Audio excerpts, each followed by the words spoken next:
And I stood upon the sand of the sea and saw a beast rise up, rise up, rise up, rise up.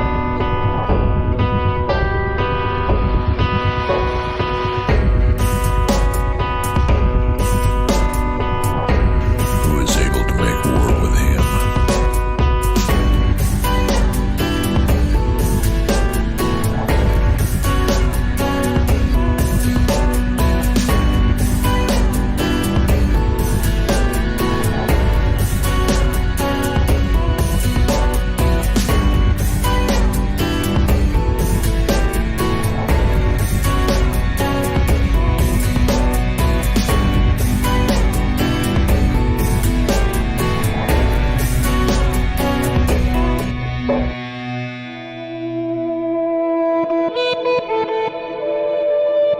What's up, guys?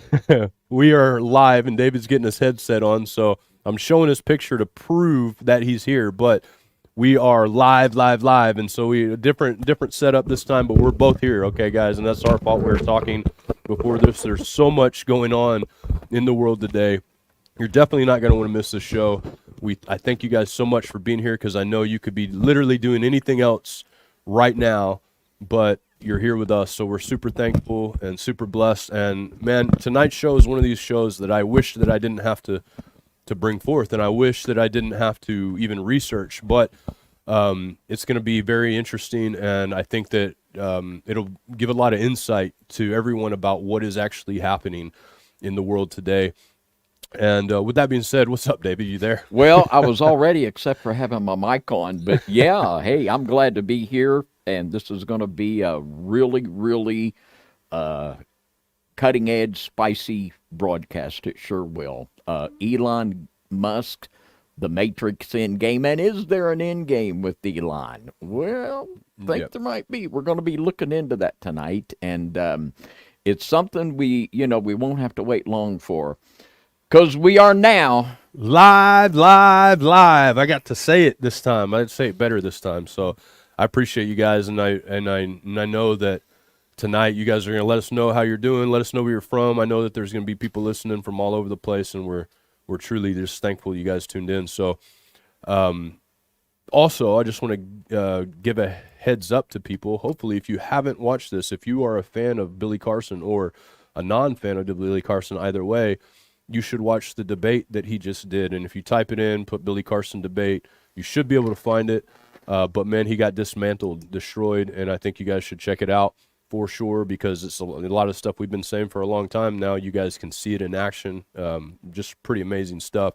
Also, I want to, be in prayer. Let's be in prayer, because in Syria right now, major wars going on, also across the whole entire Middle East. But some developing things have happened, and if anything new develops while we're doing the broadcast, we'll be sure to present it to you guys. And other than that, David, one more thing.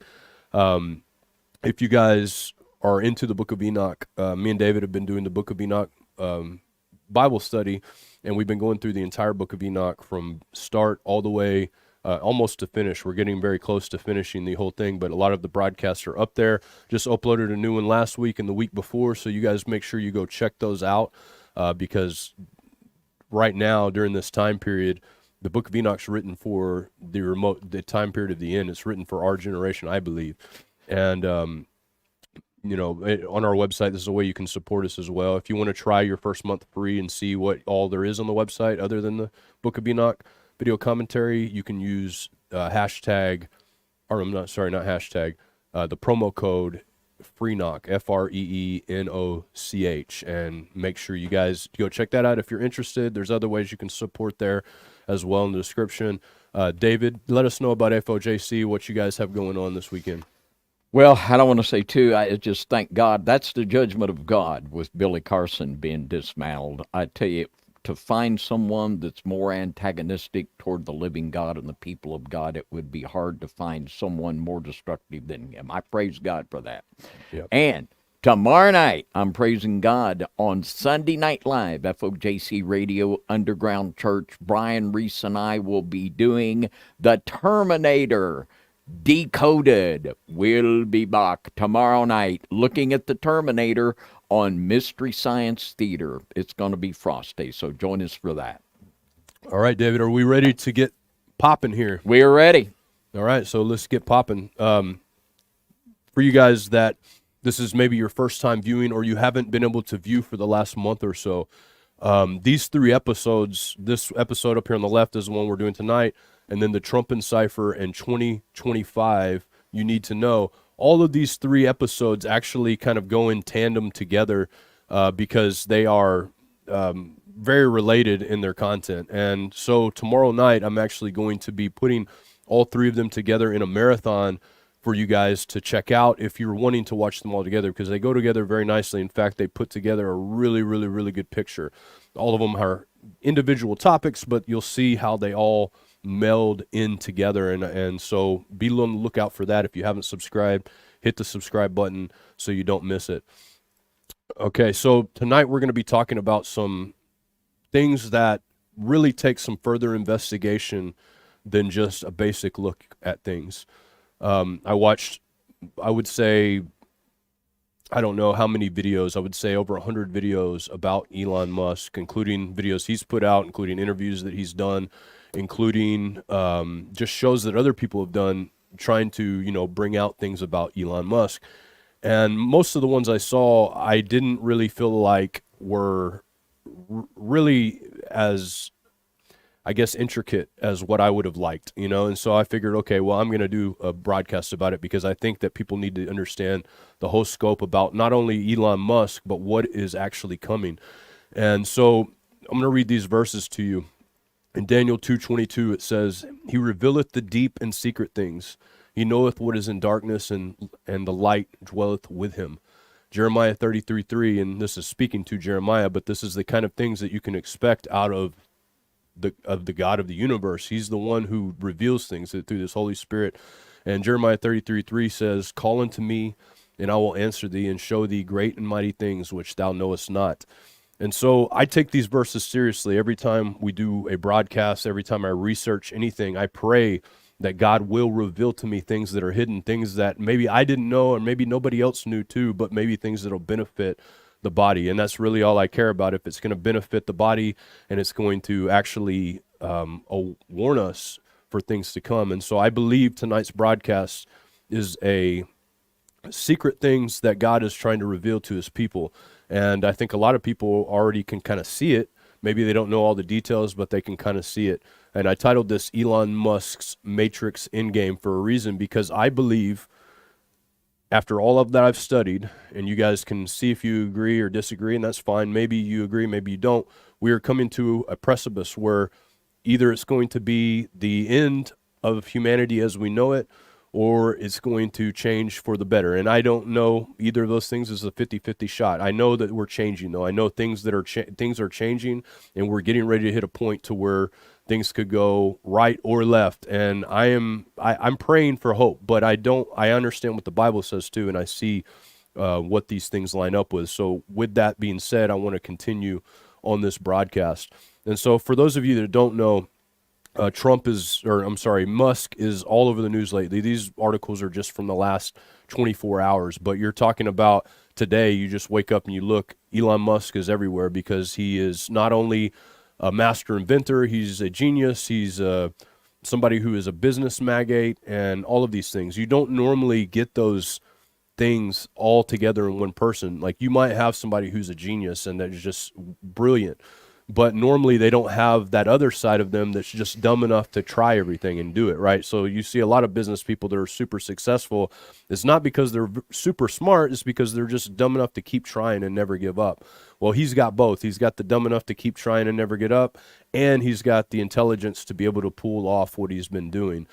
He's got connections to Israel. He's got connections to Ukraine. He's actually Ukraine right now. There's a group in Ukraine trying to stop his expansion of his SpaceX Starlinks, but he's got connections pretty much all over the world.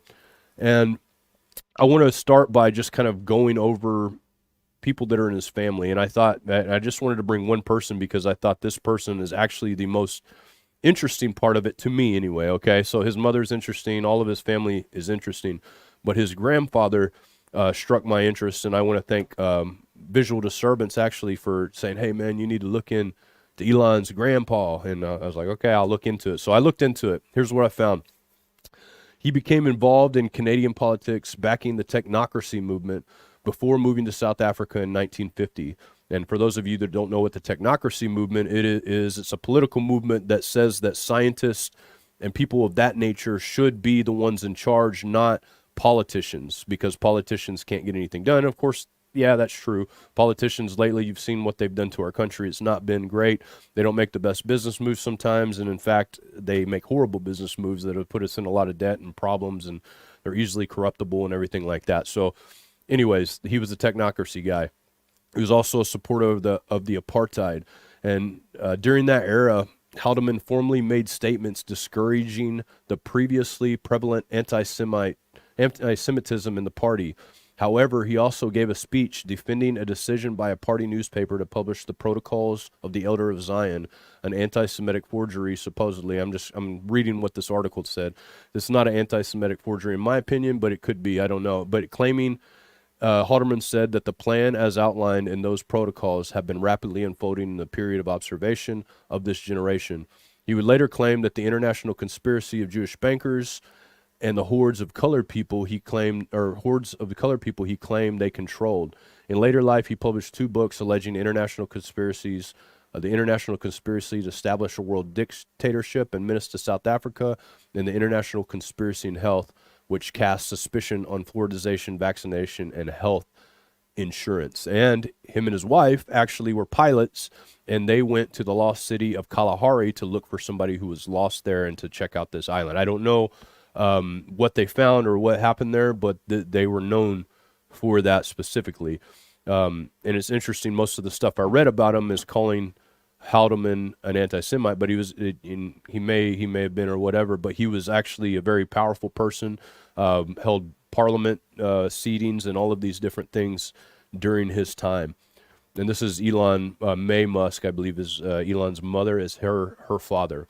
And also, we have things that Elon Musk has been talking about lately. He's been talking about Roman Empire, rebuilding the Roman Empire. These are a few of his tweets that he made recently. And this one says, how often do you guys think about the empire? And Elon Musk said, every day. And then on this one in the middle here, America is New Rome.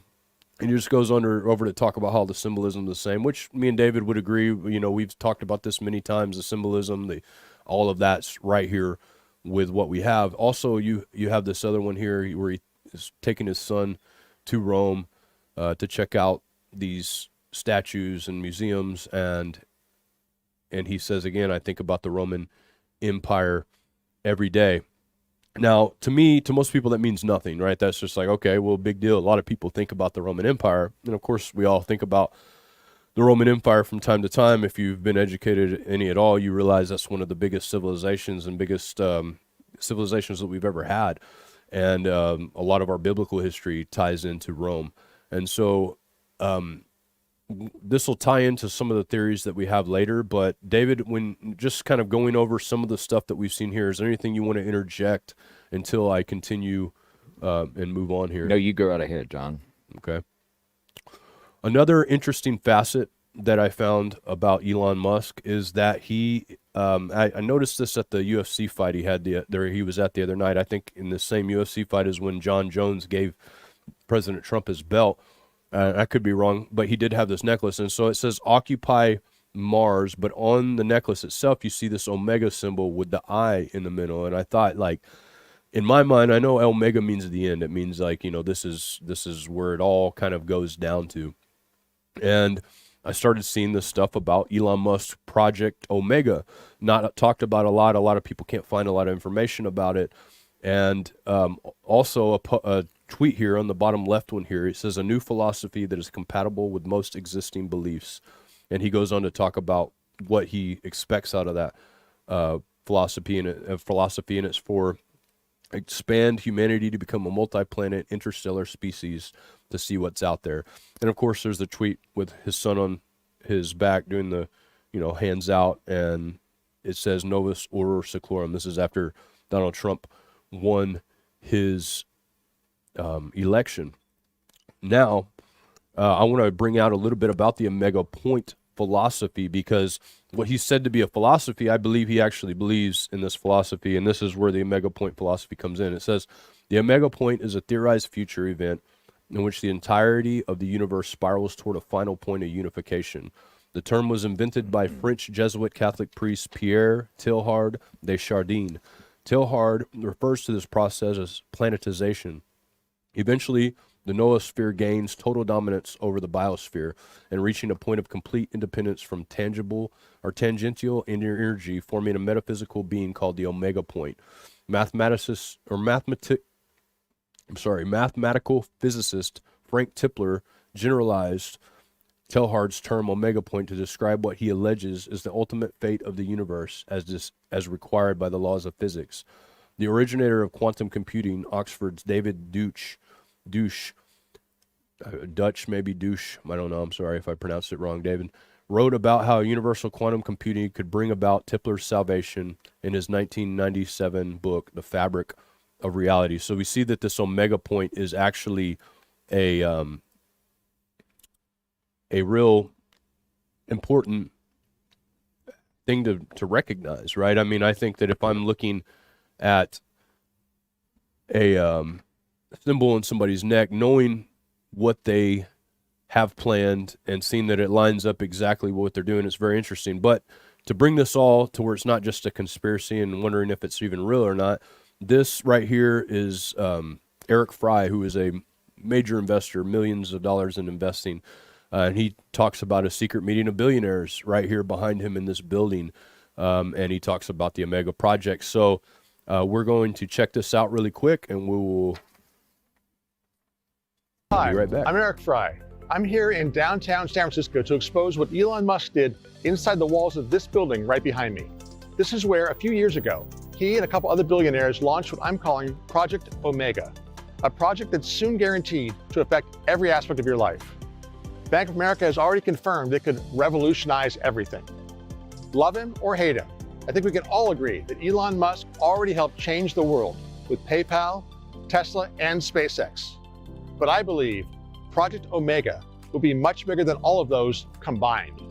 Because what's powering this project could soon mint a new wave of millionaires, billionaires, and even the world's first trillionaire, while at the same time plunging millions of unprepared Americans into poverty.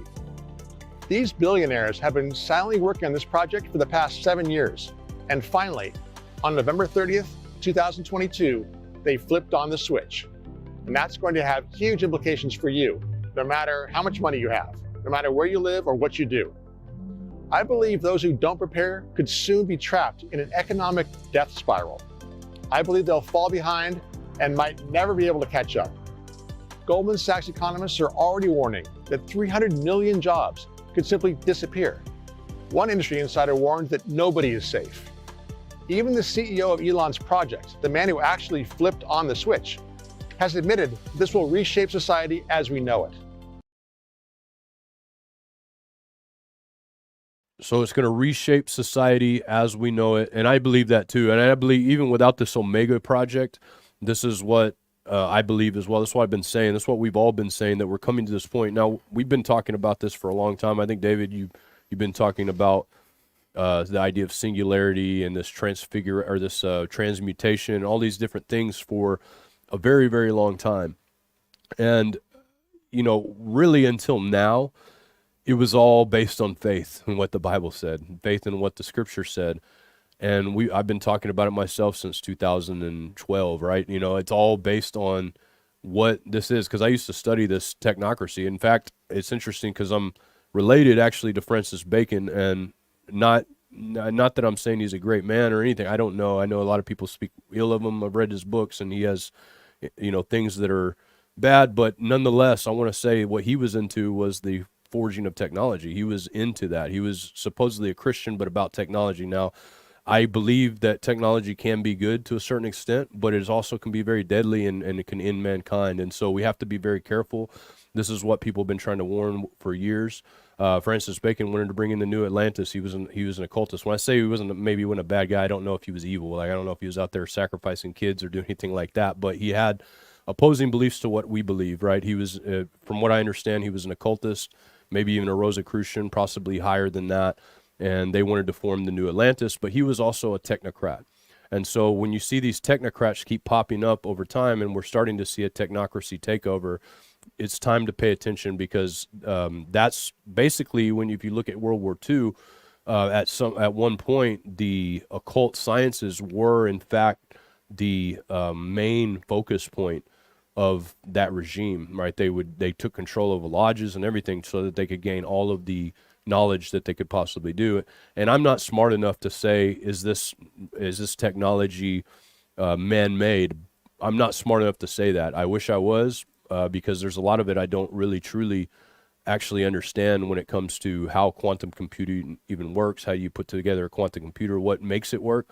And I don't think I'm the only one. I've heard a lot of people that are actually in quantum computing that maybe don't even fully understand what they're talking about. So we have a lot going on right now that could be fallen technology, which is something that happened before, and we read about it in many ancient texts, including the scripture, including the book of Enoch, and including other mythological texts. Or I'm sorry, the Bible I don't believe to be mythological, and I don't even believe all these other books are mythological. So let me rephrase that. I believe these history books, right? Some written by the enemy, some written by the God of who we are. David, before I move on, this is going to be a longer video. Do you have anything you'd like to add to this? Well, this is extremely disturbing, because when Teilhard de Chardin, who was a Jesuit Catholic theologian, when he coined the term omega point, what he was doing, he was giving the Catholics a place to plug in to the ancient beliefs of the mystery schools. And the mystery schools have believed this for many years. It's called Luciferian initiation by some in the New Age, that when everyone gets this Luciferian initiation, everyone will just come together. And it's called by some the cosmic consciousness. It's like in the old miniseries when Shirley MacLaine was running up the beat saying, I am God, I am God. When everyone realizes the divinity within them, this is the purpose of Rosicrucian Masonic and Theosophic initiation. When we were in Denver, John, we were talking with the Kabbalistic rabbi, and he told us that when enough people had their third eye open, the Messiah would come. And this is all the same thing, omega point, when people, and it's a spiritual thing, and all of the technology ties into it, the transhumanism and the singularity and all of these things. These are accoutrements that are driving toward the reaching of this spiritual thing. And for us Christians, this would require the elimination of Christianity and the elimination of all fundamentalist religious beliefs. I agree, and it's becoming, at this point, well, I'm just going to continue because I want you guys to watch this first, and then we'll talk more about that particular subject here later on in the broadcast. These have to do with, well, first, before I play the video, one thing that I would say about Elon Musk is that he seems like a very pleasant person. I really, really do believe that after hours and hours and hours and hours and hours of watching footage of him. I believe that he's a happy person. I don't believe he's a Christian, but I believe he's doing his best to make humanity better. And that's what he wants to do. He may not understand the implications or may not want to understand, or maybe he does. But what I would say is we don't know his intention. We don't know his thought. I'm not going to call the man evil because I believe he's doing exactly what he's supposed to be doing here on earth. Now, we don't know who gave him that power to do it, but I would imagine there's only one that can give somebody the power to do what he's done. And so we're going to be talking more about this. We're going to be talking about who he is, how a lot of the things he says openly don't necessarily line up with some of the stuff that he's done behind the scenes. Also, some of his connections with powerful people. Now, keep in mind, if you watch this whole broadcast that I'm getting ready to show you, I'm only going to show you 10 minutes of it, and it's edited, but it's on Valuetainment. Patrick Bet David interviews Whitney Webb. And Whitney Webb, man, I mean, this girl, she reminds me of the female version of David Carrico. She can literally spout out information. I've not seen too many people like it. Let's just put it that way. But she has this information backed up. And so I want you guys to see this.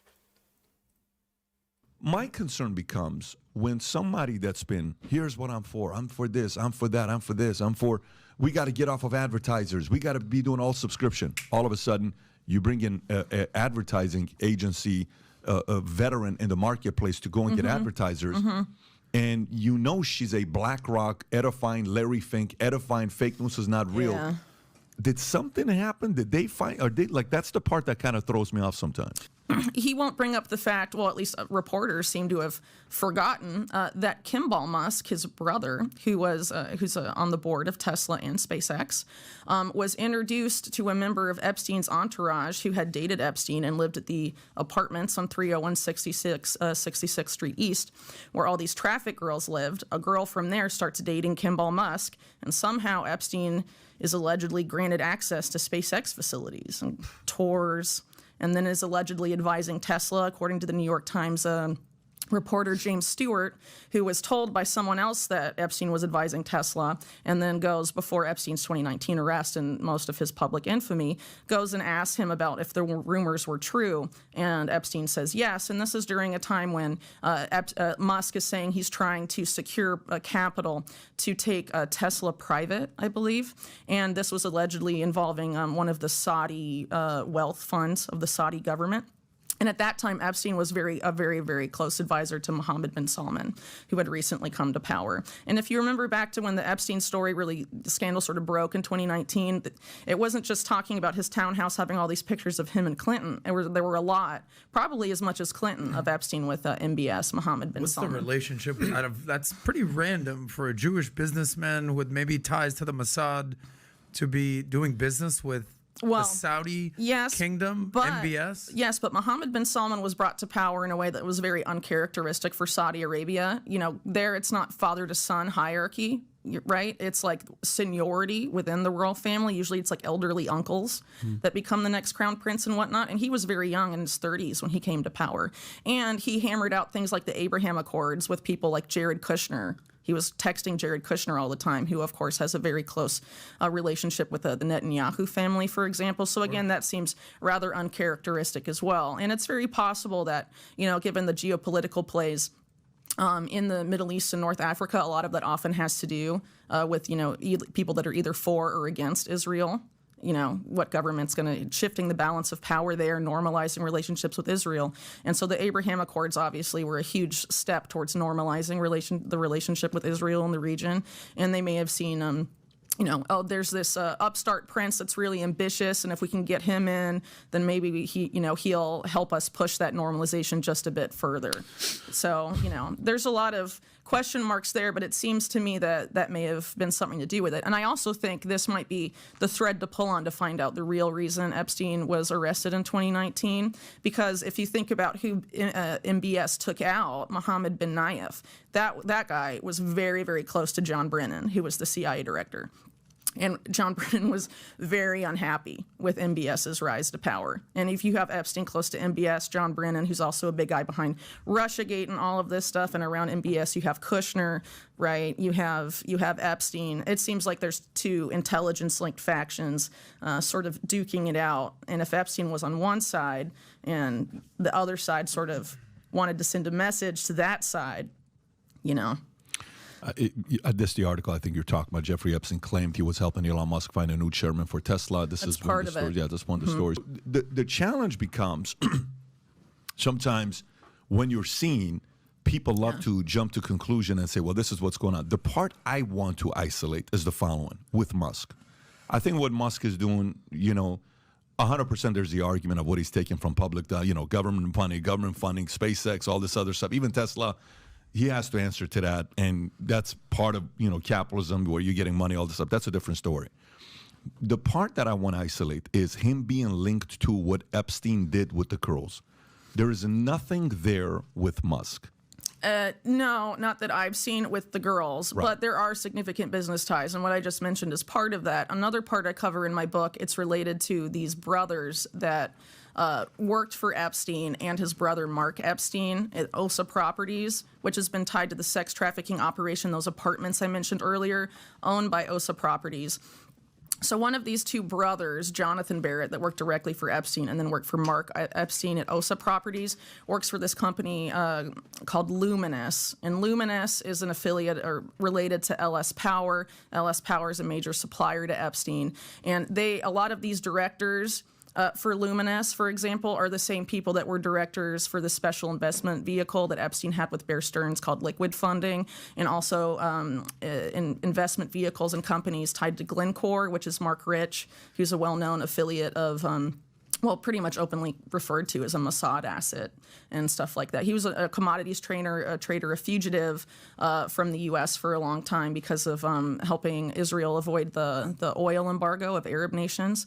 But for example, he was pardoned by Clinton really controversially. Allegedly, this was due to a lot of pressure put on Clinton by Ehud Barak at the time and things like that.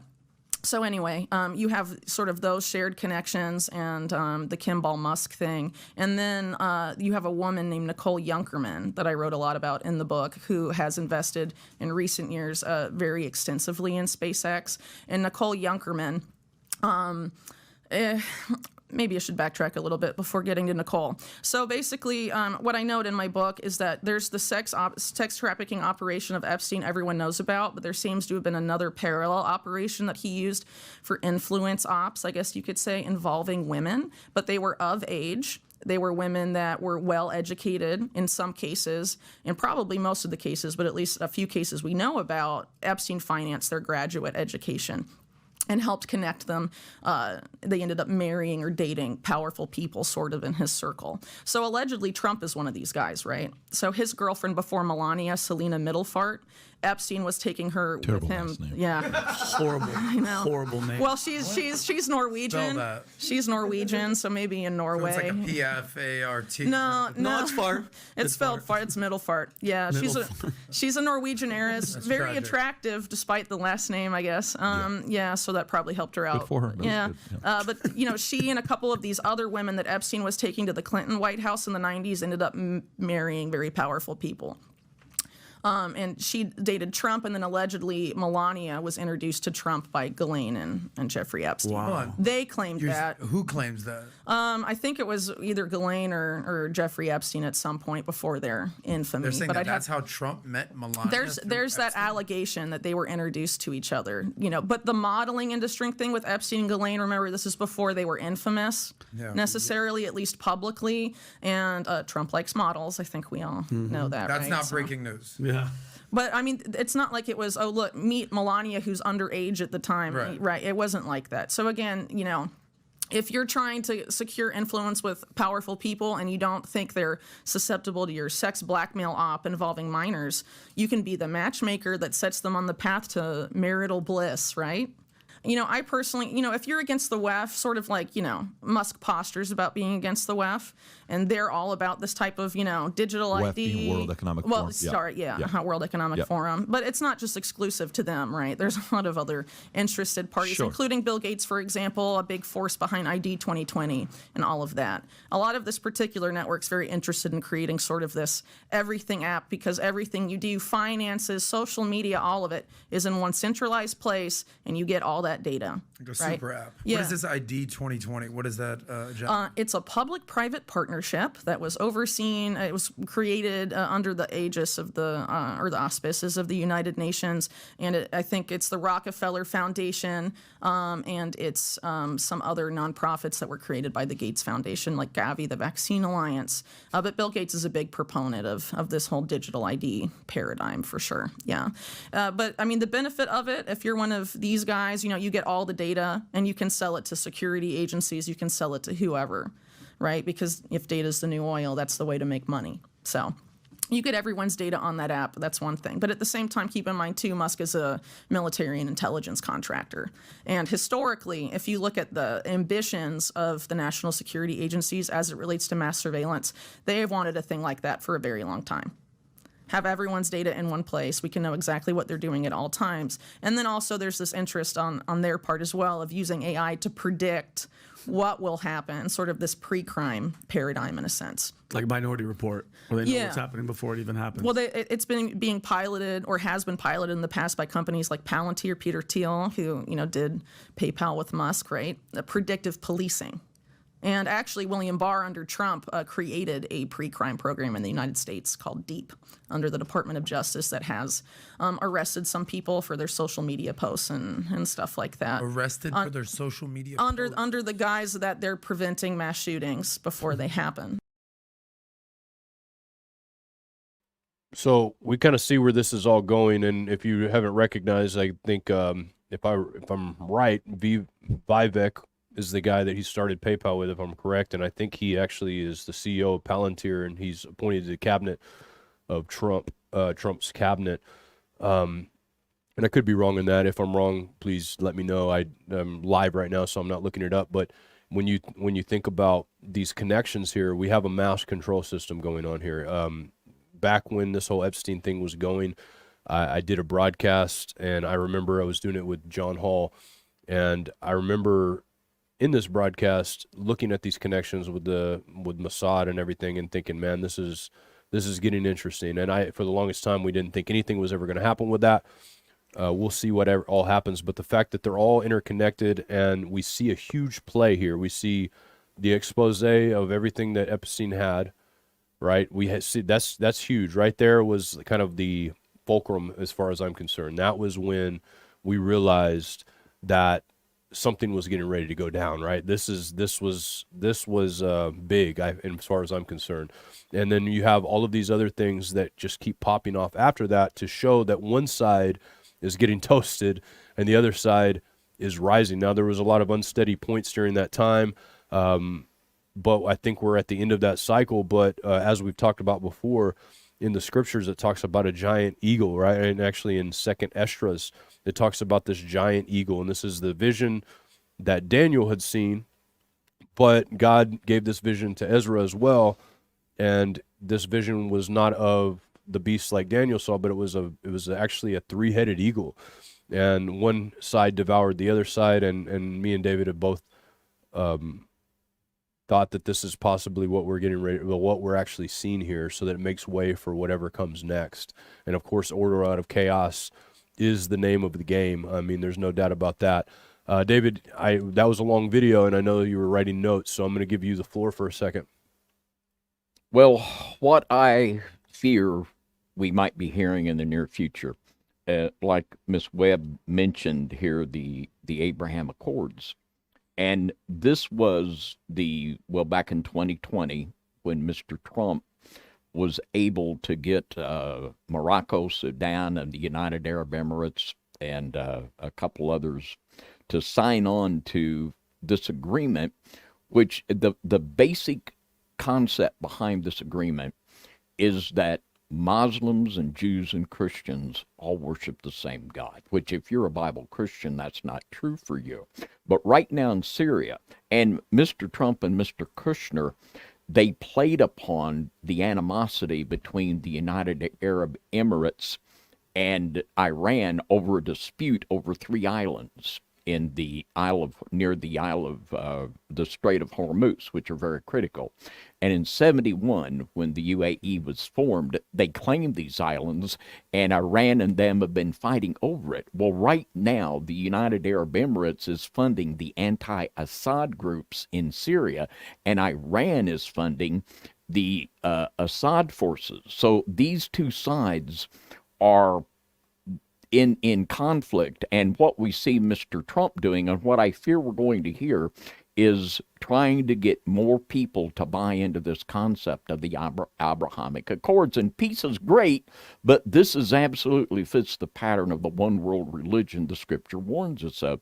And what I fear we're going to hear in the near future is the Noahide laws being put forward as the solution to bring all these religions together. It is fitting too good, and I wouldn't doubt if we don't hear something said more directly by Mr. Musk and Mr. Trump about this in the near future.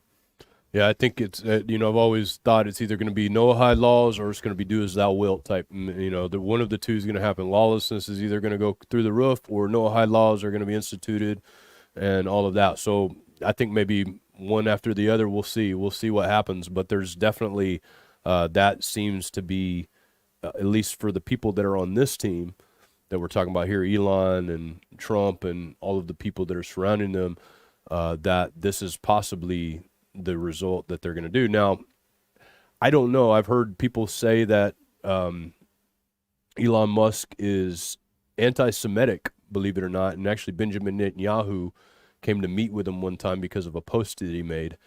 And this is interesting considering who his grandfather was. And it seems that a lot of the stuff that his grandfather was trying to accomplish seems to have passed on to his grandson Elon. When you talk about the technocracy, you talk about all of these other things, it's possible, very possible, that this stuff was passed on to Elon. All right, guys, this is where it gets really, really interesting, okay? So I saved this part for the middle for people that actually want to watch the show. I could have done it at the beginning, but this is really, really, this is where it starts getting hard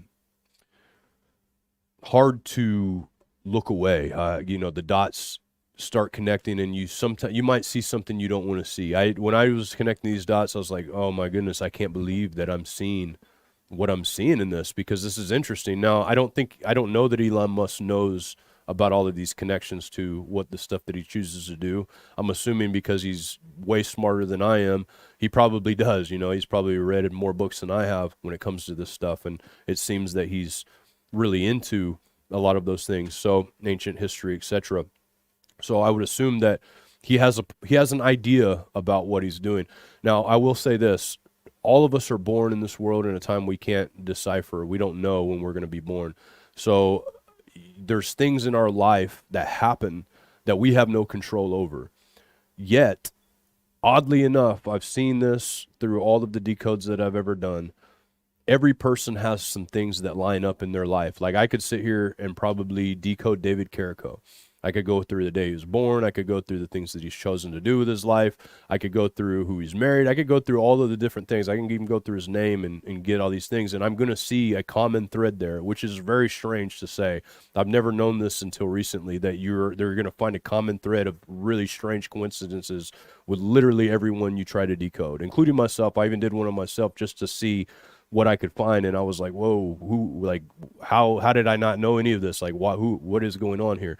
So when I do this, keep in mind that Elon Musk has no control probably over a lot of these things. He's probably chosen these things because there's some kind of drive in him to choose them. A lot of the things that I chose to do when I was younger that add up in a decode, it's interesting because I didn't really consciously choose to do those things because they add up to something or because this is that. I did them because of an urge inside of me, right? There's this humanistic urge before I was a believer to do anything and everything that I could to solve the problems with my own flesh, make as much money as I could, be as successful, all of the different things that a humanist would do. I see this in Elon Musk, and so therefore there's going to be signs. I think God did this for a reason. I think he put this stuff in people so that we can actually understand who they are. And if he didn't want us to do that, I don't think he would have told us in Revelation to calculate the number. Those who have wisdom, let them calculate the number of the beast. So if we weren't supposed to look at people in these manners, I don't think that Jesus would have told us to do it in Revelation.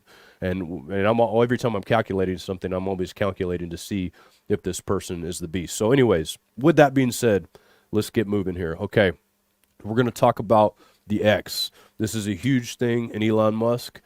He has several companies that are X. He has the platform X.com, which is now PayPal, but it was X.com before it was PayPal. Now, of course, he uses X.com for X. If you go to X.com, you're going to see what used to be Twitter there.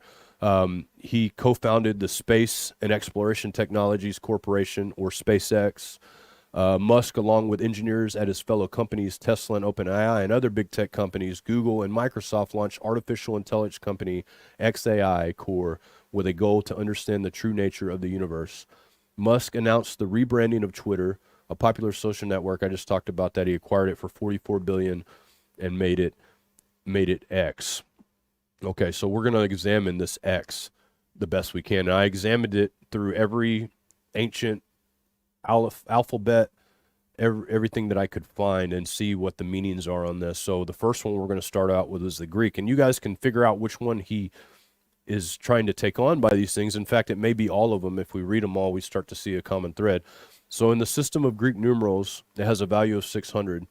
In Plato's Timaeus, it is explained that the two bands that form the soul of the world cross each other like the letter X. And this is basically boils down to the idea that the soul of the world is the earth. And this is why I think this is why we see Elon being so driven by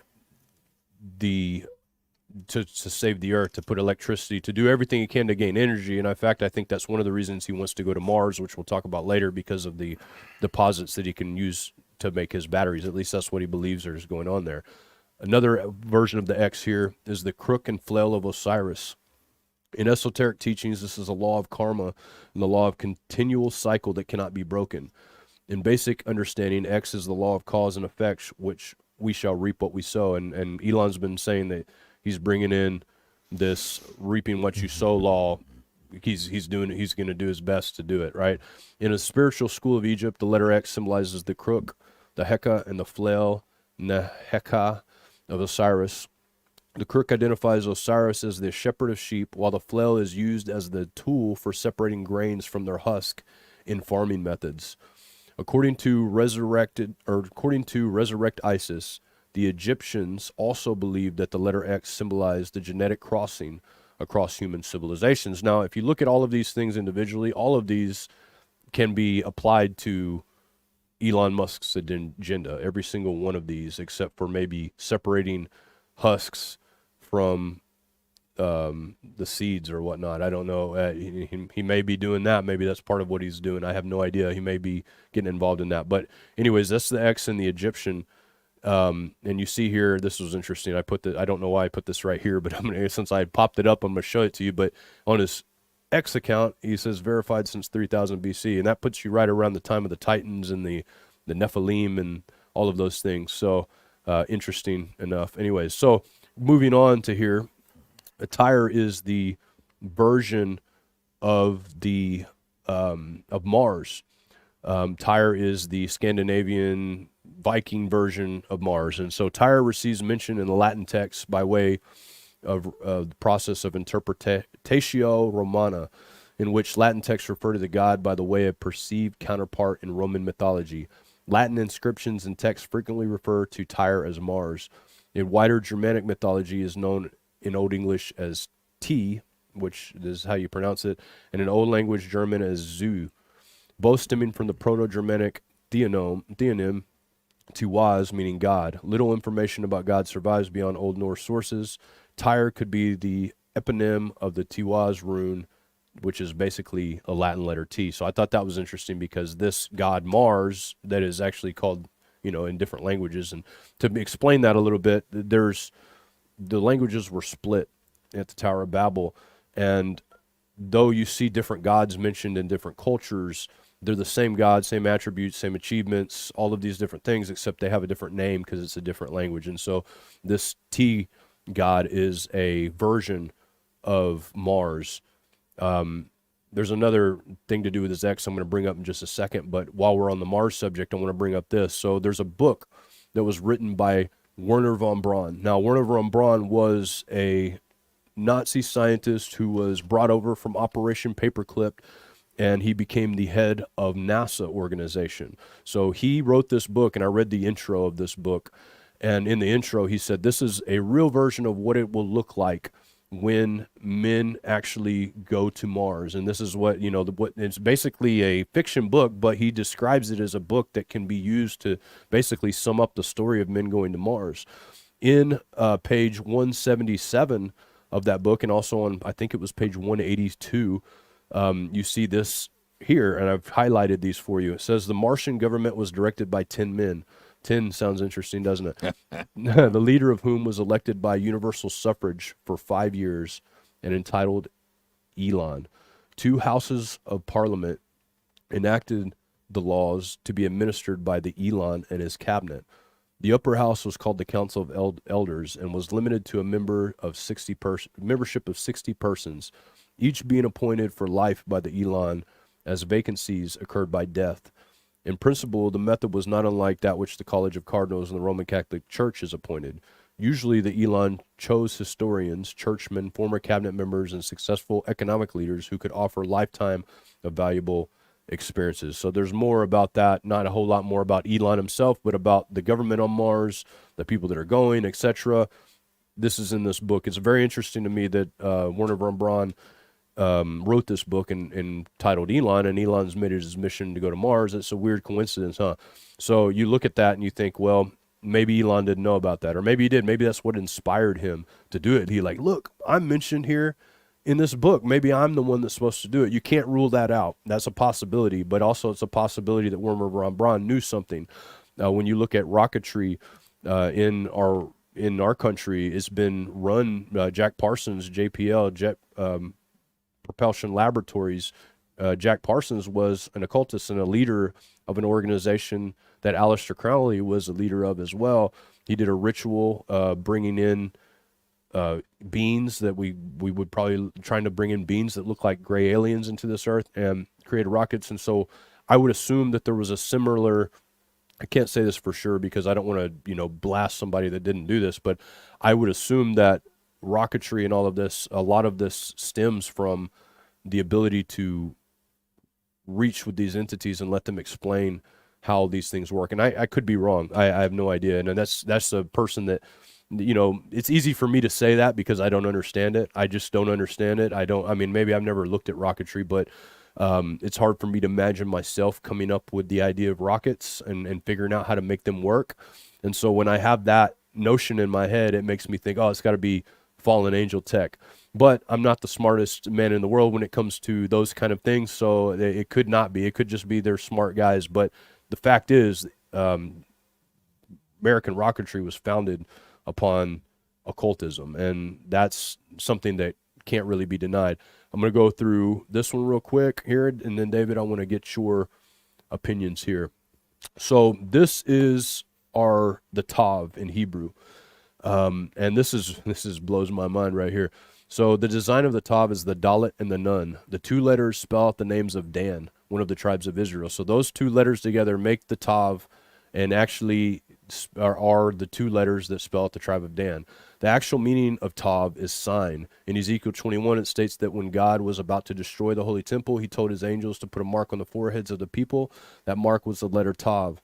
Those who were righteous received a letter in ink. Those who were wicked received it in blood. The Tav can represent Tishin, I don't know how to pronounce that, I'm sorry, which means life, but it can also represent the word Tammuz, which means death. And this is from Shabbat, this part right here on the bottom.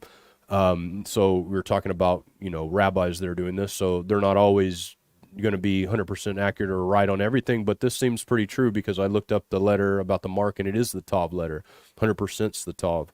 And a lot of people believe this that are biblical scholars. They believe, depending on whether the Dalet or the Nun is bigger, depends on whether bad things are coming or good things are coming when it's written in the Bible. Now, I don't know. I can't prove that, but these are the symbols. Paleo-Hebrew symbol. This is the Phoenician symbol, which Phoenician and Hebrew are pretty darn much the same thing. And then Proto-Sinaitica, and then hieroglyph. Okay, so real quick.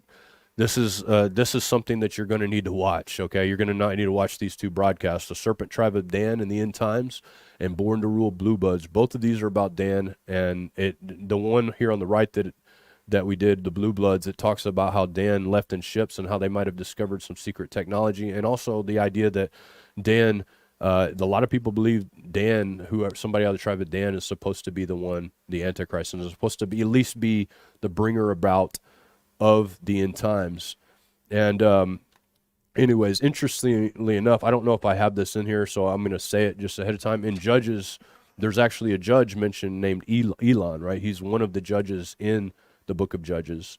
And all of the judges are represented by this Tav symbol. So we have, symbolically, we have someone coming to, I would say, almost absolute power. I would say that now that there's not going to be many restraints on him, that at least that's what I understand. That's what he believes. That's what Trump believes. That's the biggest problem he's had is regulations. He believes he's going to be able to operate without regulation at this point. So symbolically, we have somebody who represents Dan, at least through his companies, coming to power. We also, if you look at the Egyptian, somebody who's bringing about cross-genetic transformation, and then somebody in the Greek, it's talking about karma and about bringing in reap what you sow. Karma is just a not a believer's term; it's a Indian term, Vedic term for the laws of cause and effect. But in the Bible, it says you reap what you sow, and he's stated that he's going to do that as well. So we have the judge tie-in on the Greek, and we have the judge tie-in in the Hebrew, and then we have the genetic crossing tie-in in the Egyptian symbolism. David, I'm going to give you the floor for a second. Well, it's stunning. It's even more stunning than Mr. Trump dating Miss Fart. Yeah. That in von Braun's book, the ruler of Mars is called Elon. That's crazy. Mm-hmm. And it's, with Mr. Musk being in SpaceX, it would be unthinkable that he's not read von Braun's book. And then he shows up at the MMA fight with the Let's Colonize Mars t-shirt. Yeah. Well, in the book, the Martians are superior to the Earthlings because of their technology, which ties in with the whole technocrat theme. Now, where that tau is used in the 8th chapter of Ezekiel, it talks about, the 9th chapter and the 4th verse. And the Lord said unto him, go through the midst of the city and through the midst of Jerusalem, and set a mark, or a tau in the Hebrew, upon the foreheads of all the men that sigh and cry for all the abominations that be done in the midst thereof. And of course, this ties in with the righteous of the 144,000 that are marked in their foreheads in Revelation chapter 7 and 3. And as you say, we cannot perceive and know just exactly how Mr. Musk sees himself, but how he presents himself and how he thinks of himself doesn't concern me very much. All of the leaders in Nazi Germany presented themselves as very suave, eloquent aristocrats, every one of them. And I think that perhaps even the most evil of people don't perceive of themselves as evil. But everything here, and is this X? Does somehow Mr. Trump or Mr. Musk see himself as the protector of humanity by what he's doing? And he most certainly does, David, for sure. He said that many times. Yeah. And that's noble, but the problem, everything about this is not the agenda of God, it's the agenda of the beast, every bit of it. Yep. There's a fear that I see in him, that I think I see in him as well, and I think that's the reason in his mind. And of course, there's things driving him. Like, I'm not naive to think that there isn't things driving him, but people don't normally. There's evil people out there for sure that want to hurt people and want to do evil. I personally don't see that in him. I think he is going to bring evil, but he doesn't know that it's evil. To him, this is great, because if you look at it from a humanistic standpoint, man, what could be better than a way that you don't have to type passwords anymore? You don't have to carry around a wallet. How many times have we lost our wallet? How many times have we forgot our password? Somebody's hacked our account. How many times have we lost somebody? People get lost and you don't know where they're at. But if they've got this technology, boom, we can find out where they're at, right? There's a lot of things from a humanistic standpoint that make this technology sound fantastic. It's only when you look at it through a spiritual lens that you can see the problems with it. And that's what a lot of people really don't understand. They want to condemn people for being this or that. But look, it's a humanistic standpoint. We need to pray that Elon Musk gets saved and he does something with this technology, at least put some kind of fail-safe in it that it blows up if it does something crazy, something like that. We just need to pray for him. I'm not saying that I would never say anybody's beyond salvation. I would never say that. I know a lot of people maybe in the chat or in the comments would say I'm horrible for saying we should pray for Elon, or I can't believe you say that about him. Look, I'm not at all going to be slamming people. I have my own problems that I've had throughout my life. I've had things that I've done that I'm not proud of that I will stand before God with. So I'm not going to sit here and call somebody who's wildly more successful than me, has really done an outstanding job with their life, something bad, because I don't know that about that person. I know what he's doing. I see what he's doing, but I think that he's trying to do it for the best possible outcome. I don't think he's trying to kill everybody. Now, he could be. Maybe I'm wrong. Sometimes the devil knows how to smile, right? So he just never know. He doesn't want to kill everybody. He's here to help you. Let me give you a little neural link. Yeah, that'd be good for you. No big deal. All right, so this next part, this is going to be really interesting as well, guys, so buckle up. I'm going to read a verse for the backdrop here before what we talk about. So in Revelation 13:11-18, most of you would be familiar with the scripture if you've read the book of Revelation, because it's shocking, to say the least. And it says, I beheld another beast coming out of the earth, and had 2 horns like a lamb, and he spake as a dragon. And he exercised all the power of the first beast before him, and he causeth the earth and them which dwell therein to worship the first beast, whose deadly wound was healed. And he doth great wonders, so that he maketh fire come down from heaven on the earth in the sight of men. And he deceiveth them that dwell in the earth by the means of those miracles which he had the power to do in the sight of the beast, saying to them that dwell in the earth, that they should make an image to the beast, which had the wound by the sword and did live. And he had power to give life unto the image of the beast, that the image of the beast should both speak and cause that as many as would not worship the image of the beast should be killed. And he caused all, both small and great, rich and poor, free and bond, to receive a mark in their right hand or in their foreheads, and that no man might buy or sell, save he had the mark of the name of the beast and the number of his name. Here is wisdom, let he that hath understanding count the number of the beast, for it is the number of a man, and his number is 666, so 666. And so we have a lot of stuff here. I'm not going to go through every little aspect of it. David, if there's anything at the, after we bring this fourth part you want to go through on here, but keep this as a backdrop, because you're going to see a lot of these things playing out in what's coming.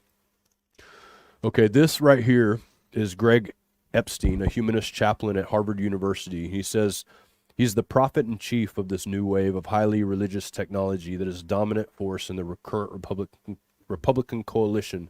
Epstein said, I would say that traditional Christian preachers are still a pillar, of course, of Trump's administration and what it stands for, but they've at least been joined, if not superseded, by a different style of preacher. Musk has come to be a kind of papal figure among tech moguls, Epstein said. Though he has readily invested in AI, Musk has voiced concerns about its potential cataclysmic dangers. Musk is also given to apocalyptic visions of ferrying humans to Mars, avoiding our extinction by being biplanetary. Now, something that verse that I just read with you, a lot of people would describe that describing the false prophet, the one who brings life back to the beast, does miracles in the sight of people, brings even the beast back to life, sets up an image of the beast. That's what most people would say that verse is talking about. David, am I wrong about that? No. Okay, so now we've got this guy saying Trump is kind of a prophet of the scientific world.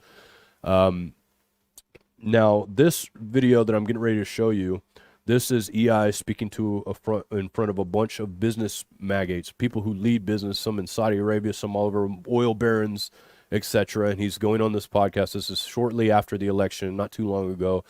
And he clearly gives his visions of the future. So if he is the false prophet talked about in the book of Revelation, let's see what he's prophesying. So here we go. Elon, we have a number of national leaders, corporate financial leaders from the Middle East here.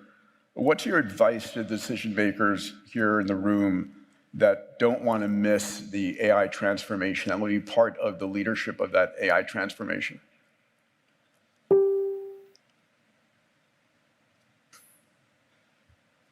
Do they need to build their own clusters here?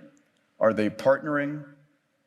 Yeah, I think there's probably all countries will have their own AI clusters over time.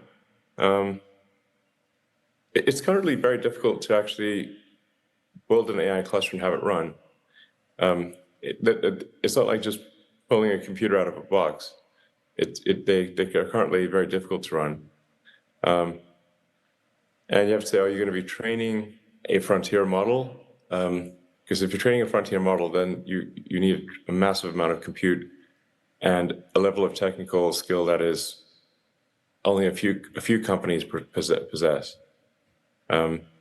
So but over time, I think every country will have AI compute clusters. It's just going to be a normal thing that every country has. So, yeah. So basic infrastructure for every nation, like they have an electrical grid.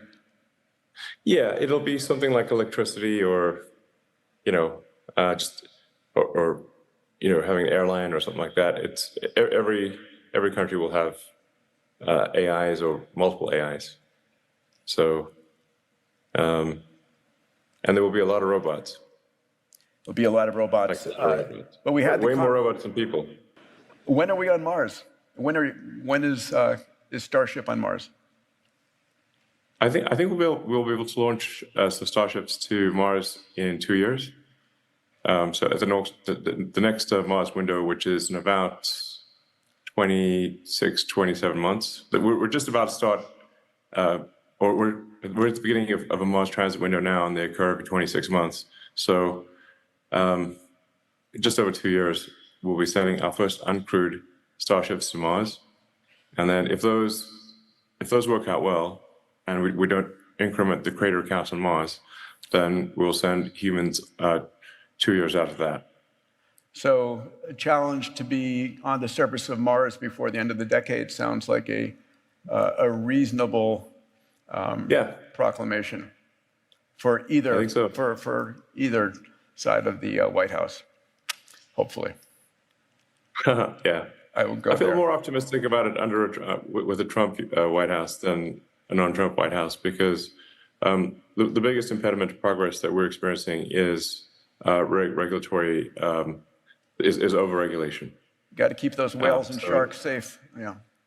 Yeah, exactly. It just takes us. I mean, it takes longer to get the permit to launch than to build a giant rocket, and the bureaucracy in the U.S. has been growing every year, and has particularly grown under the Biden administration.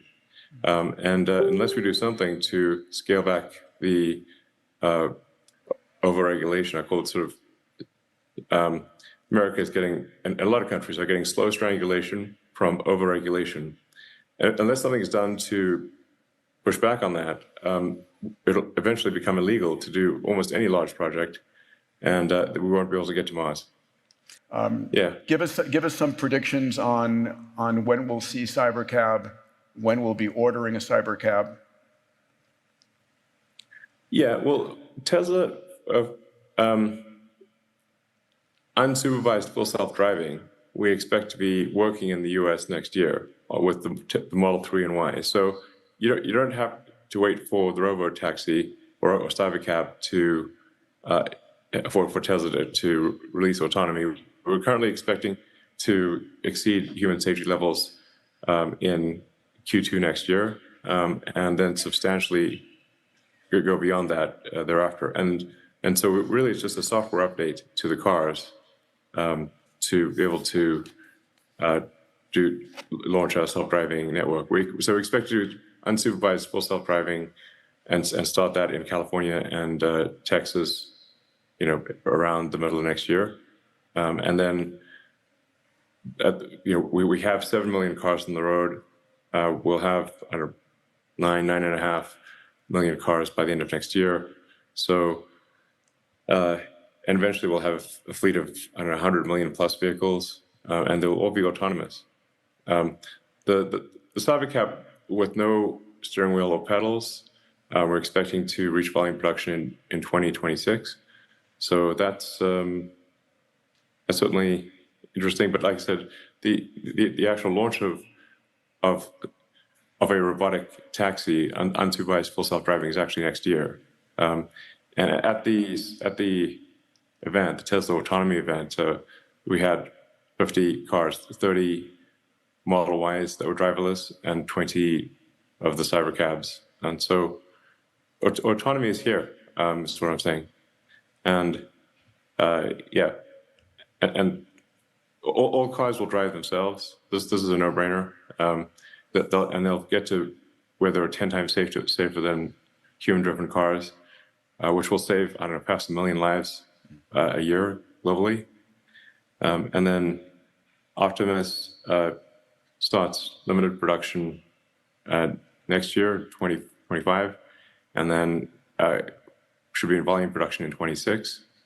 And then we'll grow to, I think, ultimately be the biggest product of any kind ever.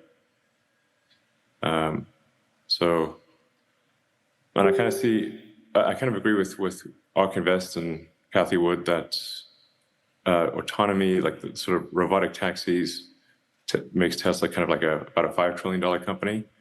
The Optimus robot, I think, makes Tesla a $25 trillion company. It's not even clear what money means in that in the future. We end up in a post-capitalist society at some point.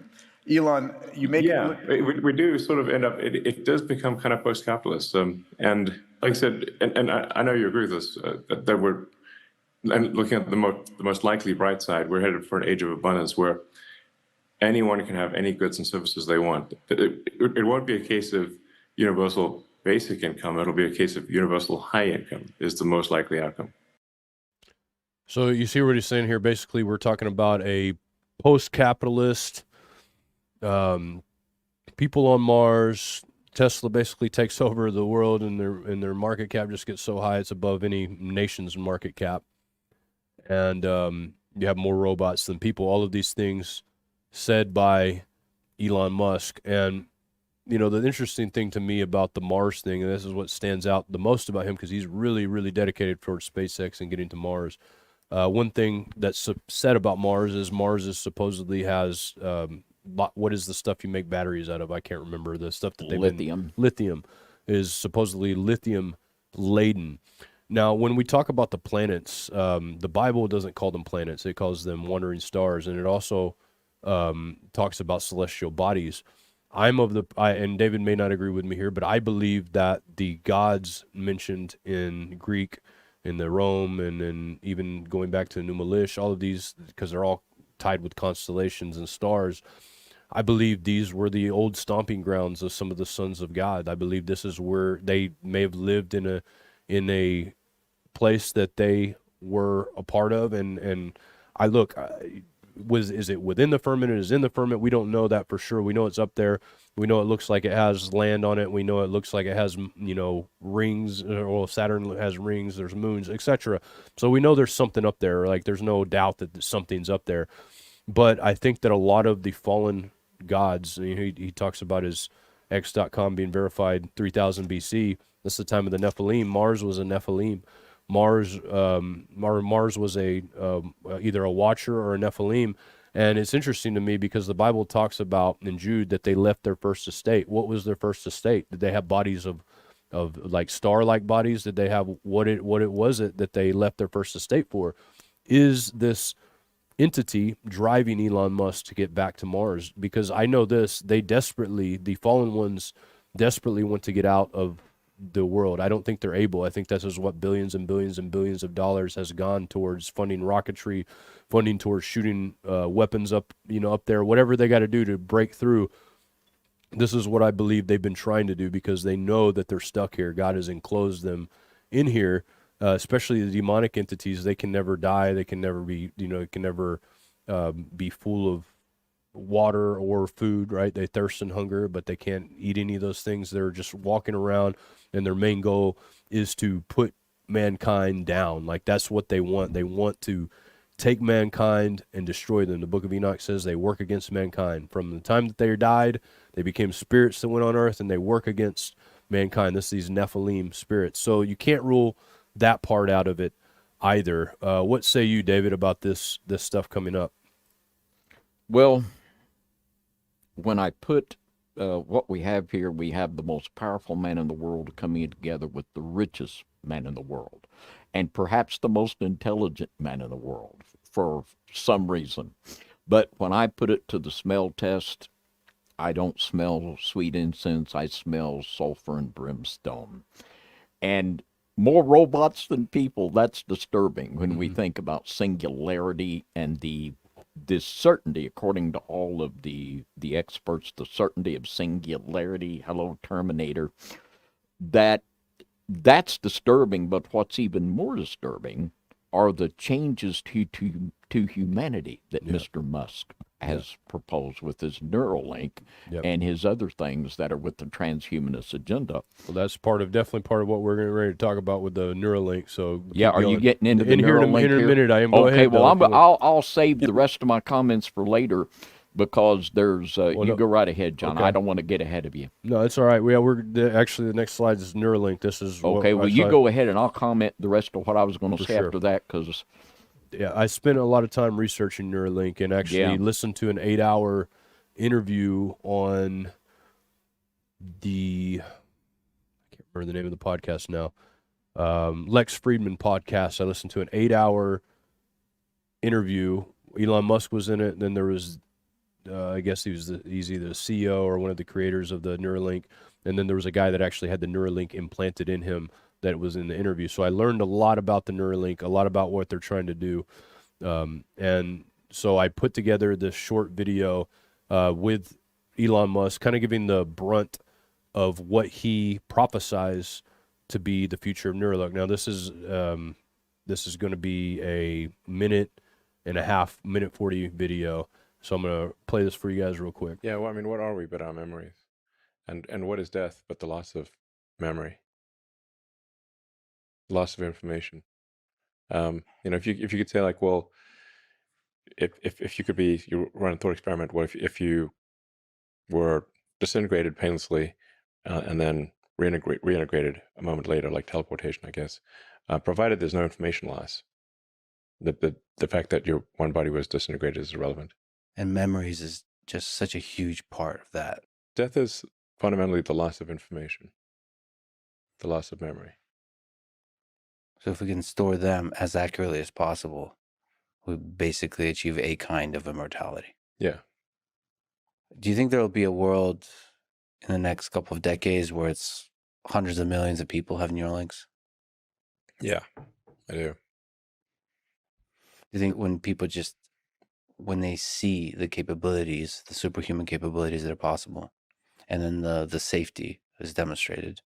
Yeah, if it's extremely safe, and you have and you can have superhuman abilities, and let's say you can upload your memories, so you wouldn't lose memories, then I think probably a lot of people would choose to have it. Well, we feel pretty confident that I think maybe within the next year or two that someone with a Neuralink implant will be able to outperform a pro gamer. Nice. Because the reaction time would be faster. So that kind of gives you the future that Elon Musk has in mind for what he's getting ready to do. And you have people calling him the Antichrist, obviously. This guy's a fighter. He went on on PBD's show and a couple other shows calling him the Antichrist. And this video we'll watch after David makes his remarks. David, what do you have to say about that? Well, it is just 100% demonic and unbiblical to say that he's going to eliminate death. Death is just loss of memory. Well, one day Elon will find out that death is more than loss of memory, and as it is appointed unto man once to die, and after that the judgment, according to Hebrews 9:27, and the scripture you read earlier in Revelation 13:14.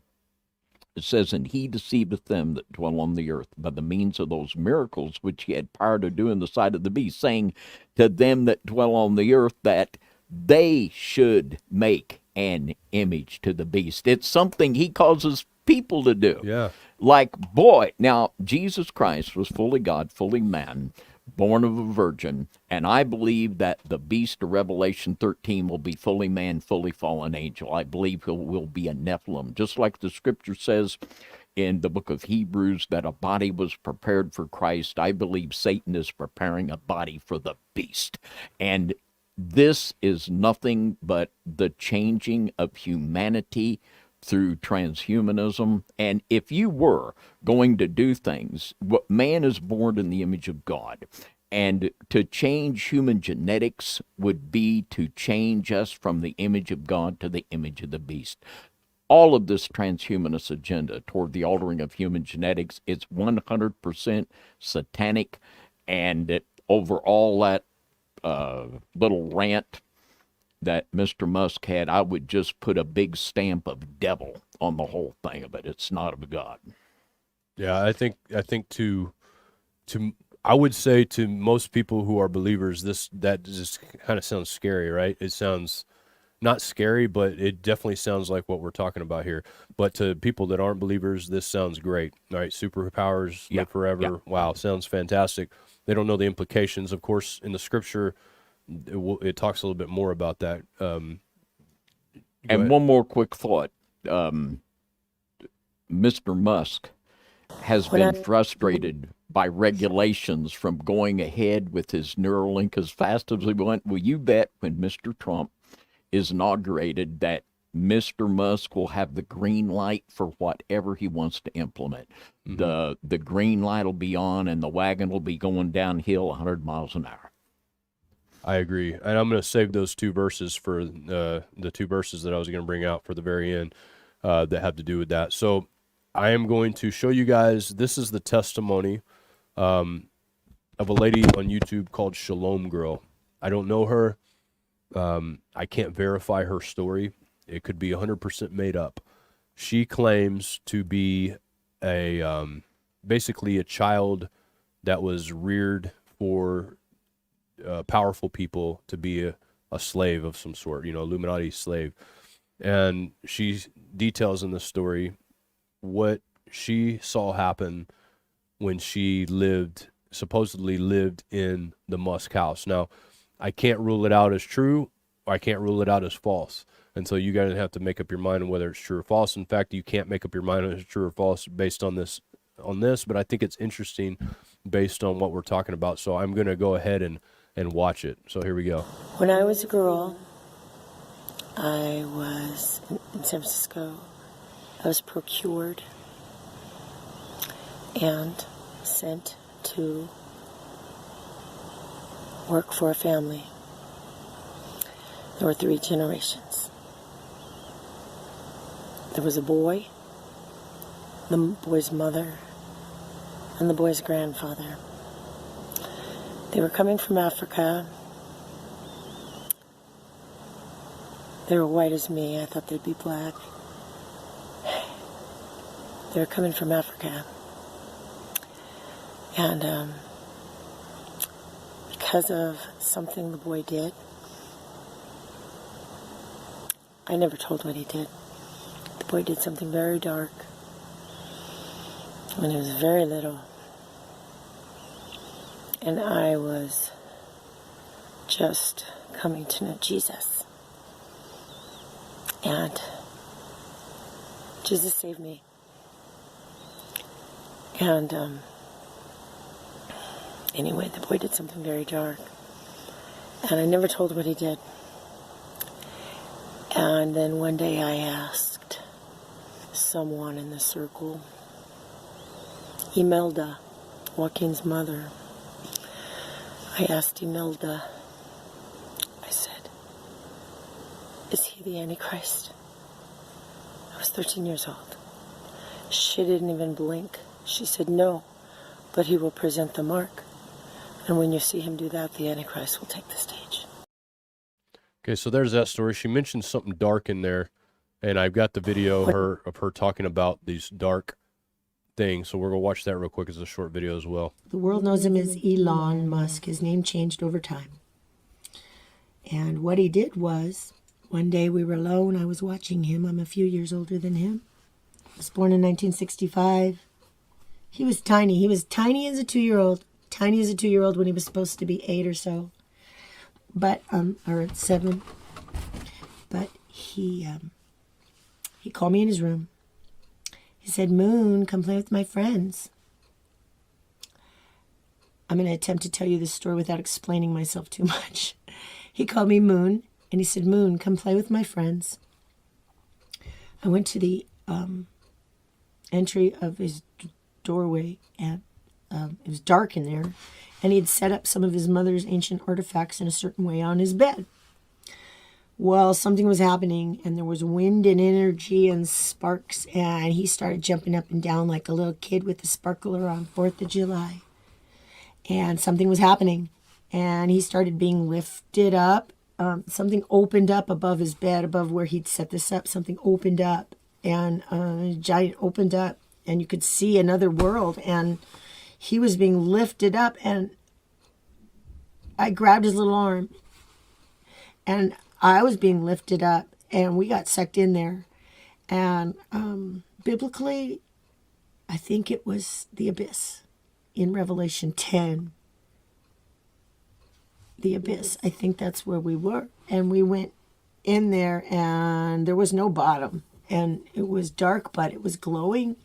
And there were some creatures in there that were huge, and they weren't creepy like Smeagol, slimy little dudes. They were glorious and beautiful to behold. But we came like in, like we got sucked in, and we were up, and one of them grabbed me by the throat, and Elon was so happy.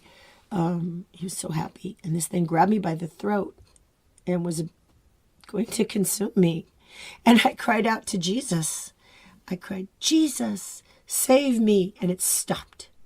And we flew back, and we rolled out of his room and into the living room. And I was hugging the carpet, reeling from what just happened. And Elon looked up at me, and he rolled out with me. And we were right there, face to face, like on the ground, like we were both looking at an ant or something. And he looked up at me, and he was very surprised. And he said, Moon, why you not like my friends? So there you go. There you have the story. Believe it or not, that's what I got to say. There's no reason to believe it, no reason not to believe it, I guess. Well, there's plenty of reasons probably not to believe it, but there's probably plenty of reasons a lot of people can think of to believe it. I would say this from my research, as far as I know, when Elon was that young, he was living in South Africa.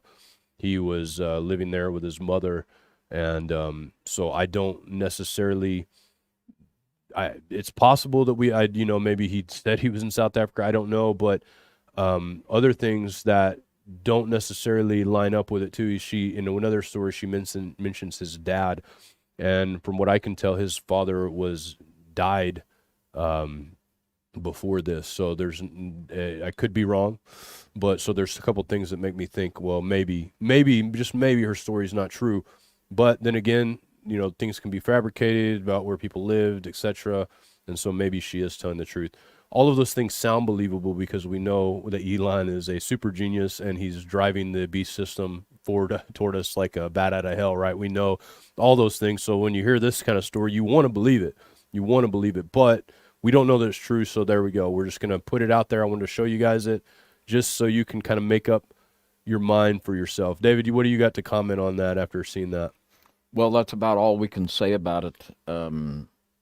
We can't definitively affirm or deny if Mr. Musk, and well, it's not if, being involved in the things that he's involved in, this is the type of thing we might expect to see from someone that is from a family that has been chosen for a long time. But like I say, we can't say, and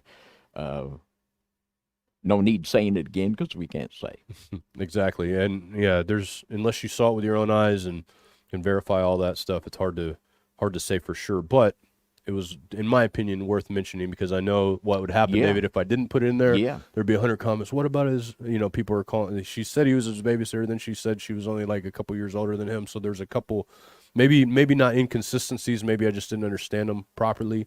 So I don't know exactly what she was to him, but she was in his house supposedly. So anyways, moving forward.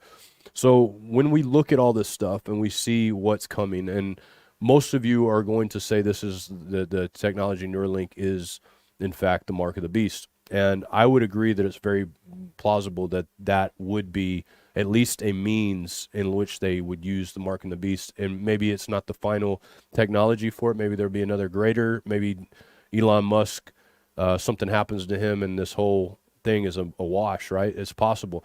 And I want everyone to keep in mind, people have been saying the end of the world is coming for a very, very, very long time. I mean, when I was a child, I remember pastors would come to the churches preaching revival, and the end of the world's coming, it's a few years away.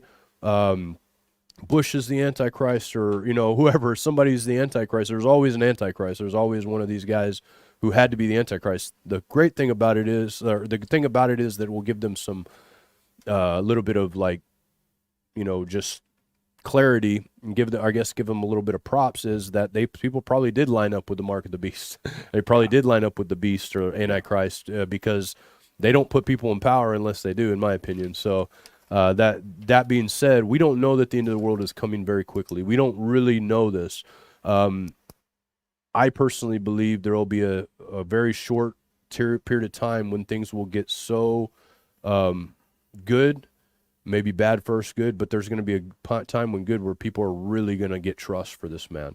You have to have good times in order to trust somebody enough to put something of that technology in your body. Then again, hard times could do the same thing. Hard times, we saw what happened with hard times last time. Hard times can cause people to do certain things that they wouldn't normally do as well. And the Bible does say once you get the mark of the beast, it's over for you. There's no chance of redemption after that. If you receive this mark, you are destined for hell. In fact, the Bible talks very clearly about that. Another thing it says about the mark of the beast in Daniel 2:43, and it says, "And whereas thou sawest iron mixed with miry clay, they shall mingle themselves with the seed of men." Who's they, right? "They shall mingle themselves with the seed of men, but they shall not cleave one to another, even as iron is not mixed with clay." This is a vision Daniel saw of a giant statue. Each part of the body was a different material, and each one of them represented a different empire that would rule, Babylonian empire that would rule, or semi-Babylonian type empire, whatever the big beast system that would rule. Head being gold was Nebuchadnezzar's empire. Then you had the breastplate of help me out here, David. So you had the breastplate of bronze. It was that bronze feet. The feet with, so we're getting gold, silver, brass, and iron. Gold, silver, brass, and iron, representing different kingdoms that come forth. Forgive me, guys. I've been sick this whole week, and so my brain at this late hour does not work correctly. We usually end this show 30 minutes from now, or 30 minutes ago. So, at the very last, you have these two kingdoms. There are a kingdom that comes forth, and it represents the feet. It's mixed with iron and clay, and Daniel sees a rock come down and bust it up, because it's not strong. It's a mixture of clay, which I believe represents humanity, and then iron that could possibly represent technology. At this point, it's almost hard not to see that that's what it possibly means. Also, a warning to those of you who decide, I'm going to go ahead and get this mark of the beast, if it is the mark of the beast. In fact, Revelation 16:2, "And the first went out and poured out his vial upon the earth, and there fell a noisome and grievous sore upon the men which had the mark of the beast, and upon them which worshipped his image." And so at some point, there's going to be a seal or a cup poured out that's going to cause a grievous sore on all those who receive it. There's a lot that the Bible has to say about that goes on during those times that we need to be aware of. We need to be aware that this is a possibility. I'm sure that people were saying, "Oh, you've given Elon too much grace." I'm just showing you this. Look, this is the possibilities. You can believe it. You can research it yourself, whatever. I'm not a kind of person that's going to tell you what to believe. I'm going to show you the evidence that I bring forth. I can only tell you what I believe. What I believe is I believe in Jesus Christ. I believe in his blood sanctifies us and allows us to live forever. And he is the true tree of life. He's the one that'll do that. And I believe that anybody who is pushing for this earthly kingdom really, really, really hard, the God that they have is Mammon. It's not the God of the Bible. And when you have the God as Mammon, anything's possible. And so we have to realize this. Some people aren't believers, and they are going to follow Mammon. Everyone that is not a believer, I believe, follows Mammon. I don't believe there's any other way. He's either worldly success, and sometimes there can be both, I believe, but there's worldly success and there's spiritual success. And the Bible tells us to build his kingdom, to build the kingdom of God.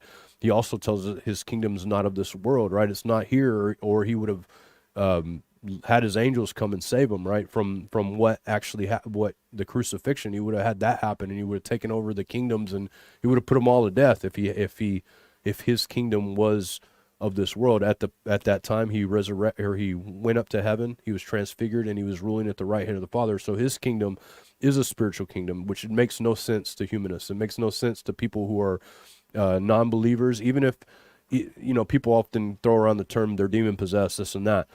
I believe that every person who is not a believer is subject to being demon possessed at any point in time during the day. And so, yeah, Elon Musk might have demons, but almost everybody in the world that's not a believer has demons. In fact, there's some people in the chat right now that I'm sure have demons as well. That's why there's some, I don't know about the chat. I haven't been watching the chat. I watched it for a minute, and it seemed pretty civil. But, normally on nights we have people that come in here and just bringing rallying accusations, to, saying people are evil, devils, and all this for no reason, just going at it. And so the demons use even hyper-spiritual people as well, hyper-religious, let's put it that way. Hyper-religious people, demons are even almost sometimes more prominent in their lives. And so we want to be very careful to be people that others can point to or non-believers and say, that guy has something different. That guy has something that I want, because salvation comes like this. It's not just, oh, you believe this and then now what, and you say a prayer and it's done. What happens is a transformation takes place. I can speak for my own transformation, but I've heard thousands of stories of different people's transformations. The ones who stick around in follow God and do their best to serve him are ones who have had a life that they've realized in this world that can't make them happy. There's no real hope and fulfillment in this life.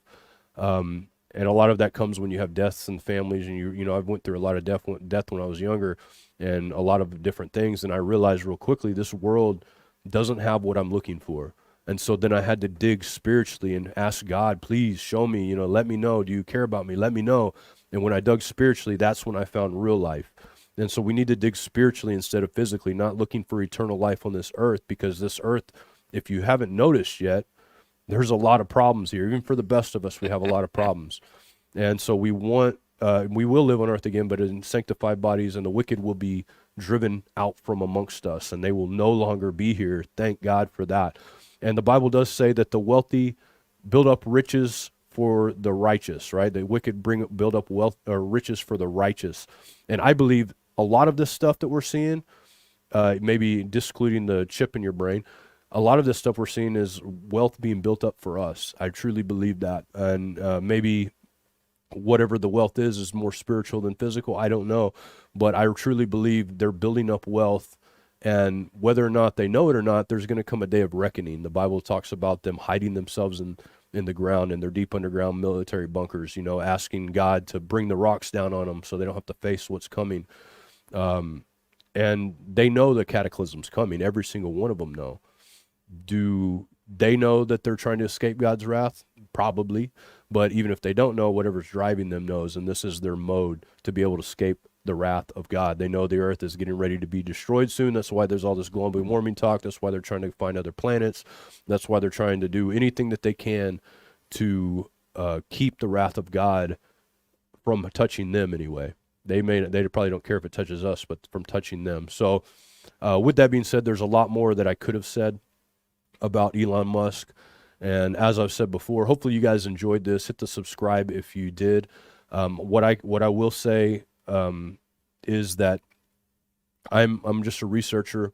I also believe in God. I believe in Jesus, and I am subject, as any person is, to sin. I'm subject to all of these different things because I am human. And so all of these things that I presented to you tonight, research for yourself, build your own opinions.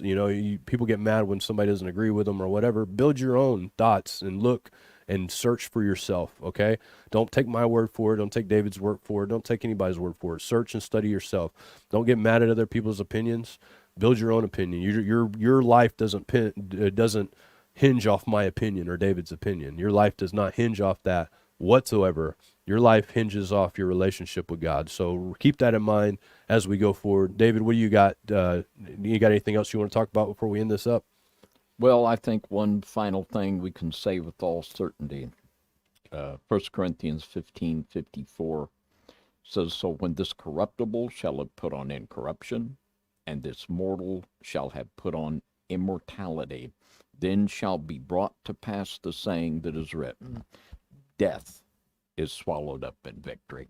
It will be Jesus Christ that puts an end to death, not Mr. Musk.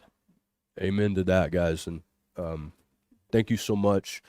Like I said before, we appreciate you guys, and if it wasn't for you guys, we wouldn't be doing this. We happen to be demonetized on YouTube, on all the different platforms, unfortunately.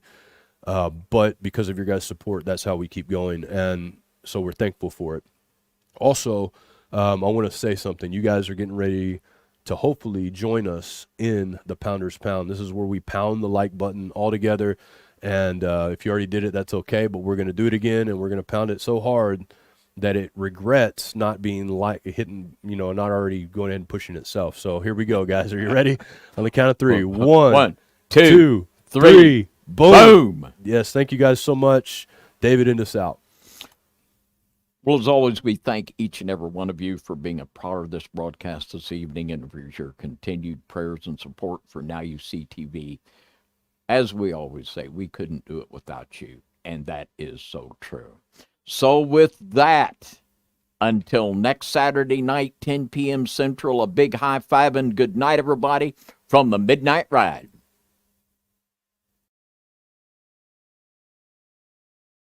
And I stood upon the sand of the sea and saw a beast rise up, rise up, rise up.